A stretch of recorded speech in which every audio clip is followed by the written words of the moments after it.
Learning with Subrata YouTube চ্যানেলে তোমাদের সকলকে স্বাগত। প্রিয় সপ্তম শ্রেণীর ছাত্রছাত্রীরা, তো আগের ক্লাসে আমরা রায়মার্টিন প্রশ্নবিদ্যা 2024 সালের ইতিহাসের 7 নম্বর সেটটা কমপ্লিট করে 6 নম্বর সেটটা কমপ্লিট করেছিলাম। তো আজকে করব আমরা 7 নম্বর স্কুলটা। তো চলো কথা না বাড়িয়ে আমরা 7 নম্বর স্কুলটা কমপ্লিট করি। 7 নম্বর স্কুলে কী বলেছে আমরা দেখব।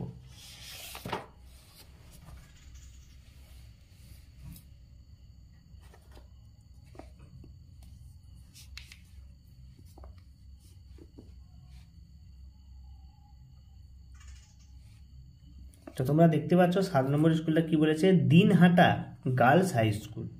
তো দিনহাটা গার্লস হাই স্কুলে আমরা প্রশ্ন উত্তরগুলো সলভ করব। কত পেজ? 245 পেজ। তো প্রথমে কি বলেছে দেখো, সকলোত্তর পদ্মনাথ উপাধি কার? ঠিক আছে, এখানে কি হচ্ছে, সকলোত্তর পদ্মনাথ উপাধি কার না, এটা মনে রাখবে তোমরা, হর্ষবর্ধনের একটা উপাধির নাম হচ্ছে সকলোত্তর পদ্মনাথ, তাই তো। পরের প্রশ্ন, রাজা লক্ষণ সেনের রাজধানী কী ছিল? মনে হবে রাজা লক্ষণ সেনের রাজধানী কী ছিল? বিক্রমপুর ছিল তার রাজধানী।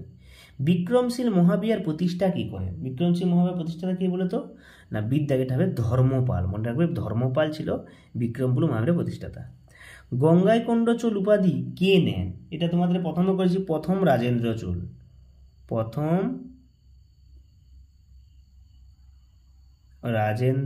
চোল।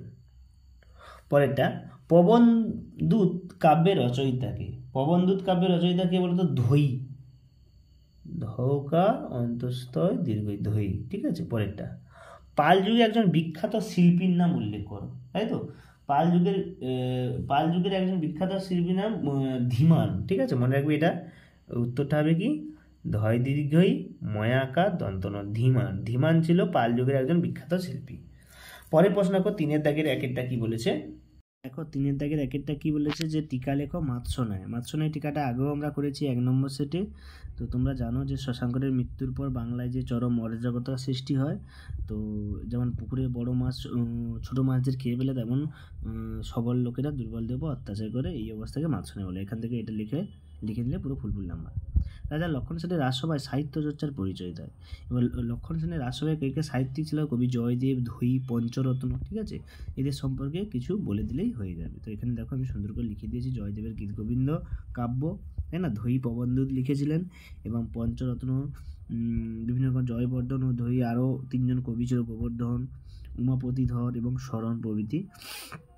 এরপরে 4 দাগে 1 বলেছে চর্যাপদ কি? তোমরা জানো চর্যাপদ হচ্ছে খ্রিস্টীয় 8ম থেকে 12 শতকে বৌদ্ধ সিদ্ধার্থরা যে কবিতা গান রচনা করেছিলেন, সেগুলিকে চর্যাপদ বলা হয়। এই আচার্য হরপ্রসাদ শাস্ত্রী নেপাল থেকে চর্যাপদের পুঁথি উদ্ধার করে আবিষ্কার করেন। হ্যাঁ, চর্যাপদের লুইপাত, সরহপাত, কান্নপাত, ভুসুকুপাত প্রভৃতি। এরপরে বলেছে দেখো, এখান থেকে তোমরা সুন্দর করে লিখে নেবে চর্যাপদটা কীভাবে, এইভাবে লিখলে ফুলফুল তোমরা নাম্বার পাবে।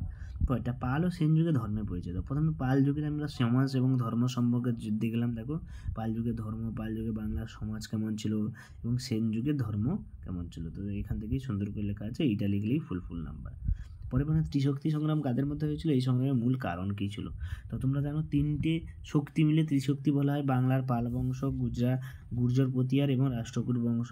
এবং কী কারণ হয়েছিল, এখানে আমি অনেকগুলো 1, 2, 3, 4 করে অনেকগুলো দিয়েছি, 3টে পয়েন্ট এখানে দিয়েছি, সুন্দর করে এখান থেকে তোমরা লিখে নেবে। পরেরটা বলছে, ভারতের সামন্ত ব্যবস্থার ছবি আঁকতে গেলে কেন তা এখন ত্রিভুজের মতো দেখা, কীভাবে সামন্ত জীবিকা নির্বাহ করত।